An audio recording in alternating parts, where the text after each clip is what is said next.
నమస్తే NCN news కి స్వాగతం. నా పేరు హరిప్రియ. ముందుగా బులెటిన్ లో హెడ్లైన్స్. కరెంటును ఆదా చేద్దాం, భావితరాలకు భరోసానిద్దామని పిలుపునిచ్చిన మంత్రి కందుల దుర్గేష్.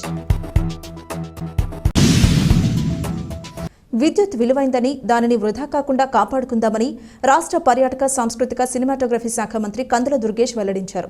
శనివారం ఉదయం రాజమహేంద్రవరంలోని వై జంక్షన్లో ఆంధ్రప్రదేశ్ తూర్పు ప్రాంత విద్యుత్ పంపిణీ సంస్థ తూర్పుగోదావరి జిల్లా ఆధ్వర్యంలో డిసెంబర్ 14 నుండి డిసెంబర్ 20 వరకు జరగనున్న జాతీయ ఇంధన పొదుపు వారోత్సవాల కార్యక్రమాన్ని జిల్లా కలెక్టర్ పి ప్రశాంతితో కలిసి మంత్రి కందుల దుర్గేష్ జెండా ఊపి ప్రారంభించారు. ఈ సందర్భంగా మంత్రి కందుల దుర్గేష్ మాట్లాడుతూ ప్రతి ఒక్కరికి ఇంధనం పొదుపుపై అవగాహన తప్పనిసరి అని తెలిపారు.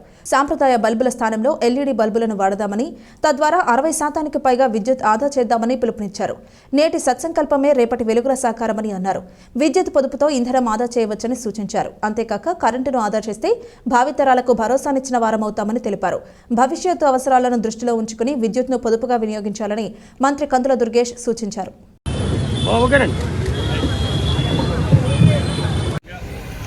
జాతీయ ఇంధన పొదుపు వారోత్సవాలను నిర్వహించుకునే సందర్భంలో ఈ కార్యక్రమాన్ని నిర్వహిస్తున్నటువంటి ఆంధ్రప్రదేశ్ రాష్ట్ర ఇంధన పరిరక్షణ మిషన్ మరియు ఇంధన శాఖ ఆంధ్రప్రదేశ్ ప్రభుత్వం సంయుక్త ఆధ్వర్యంలో ఈ కార్యక్రమం నిర్వహించబడుతుంది.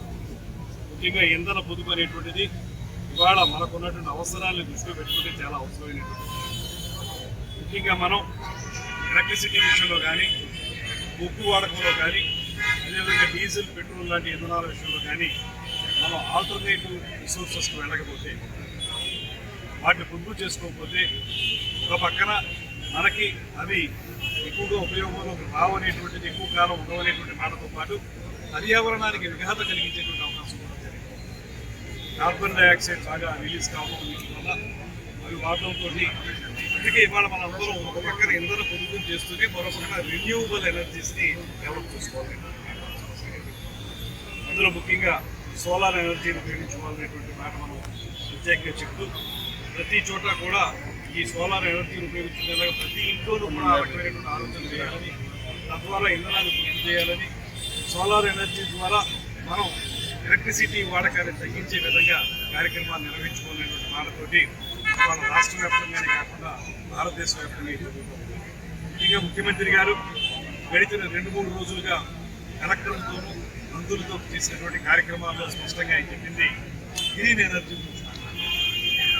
ఆ గ్రీన్ ఎనర్జీ అనేటువంటి దాన్ని మనం డెవలప్ చేసుకోగలిగితే ఆర్గానిక్ ఎనర్జీని ఖచ్చితంగా మనం ఇప్పుడు వాడుతున్నటువంటి ఎనర్జీ మీద ప్రెషర్ తగ్గుతుంది, దాంతోపాటు పొదుపు ఏర్పడుతుంది. దానికంటే ముఖ్యంగా పర్యావరణానికి సహితంగా ఉండేటువంటి విధంగా కార్యక్రమాలు నిర్వహించుకోవాల్సిన మాట చెప్పారు. దీన్ని ఒక ఉద్యమంగా తీసుకోవాల్సిన బాధ్యత. కేవలం మనం ఈ రకమైనటువంటి అవేర్నెస్ కార్యక్రమాలకు మాత్రమే పరిమితం కాకుండా యాక్షన్ ప్రోగ్రామ్స్ కూడా వెళ్ళాలి.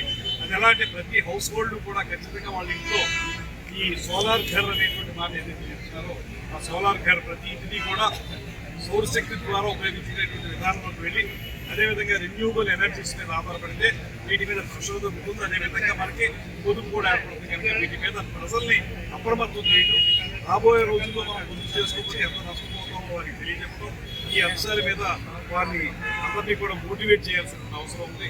దాన్ని ట్రాన్స్పోర్ట్ డిపార్ట్మెంట్ వారు, అదేవిధంగా రాజకీయాల్లో ఉన్న అలాంటి వాళ్ళం, అధికారులు అందరూ కలిసి సమీకృతంగా ప్రజల్ని ఏకోన్ముఖులు చేసే విషయంలో కృషి చేయాలనేటువంటి మాటని సందర్భంగా తెలియజేస్తూ, ఖచ్చితంగా రాబోయే రోజుల్లో ఆంధ్రప్రదేశ్ వరకు మాత్రం మనం 100% మన ముఖ్యమంత్రి గారు, ఉప ముఖ్యమంత్రి గారి యొక్క విజన్ దృష్టిలో పెట్టుకుంటే మనం 100% గ్రీన్ ఎనర్జీ మీదకి వెళ్ళేదానికి అవకాశం ఉంది. ఆ కార్యక్రమాలు చేపడదాం అనేటువంటి మాటని మరొకసారి తెలియజేసుకుంటూ సెలవు చేసుకుంటాం.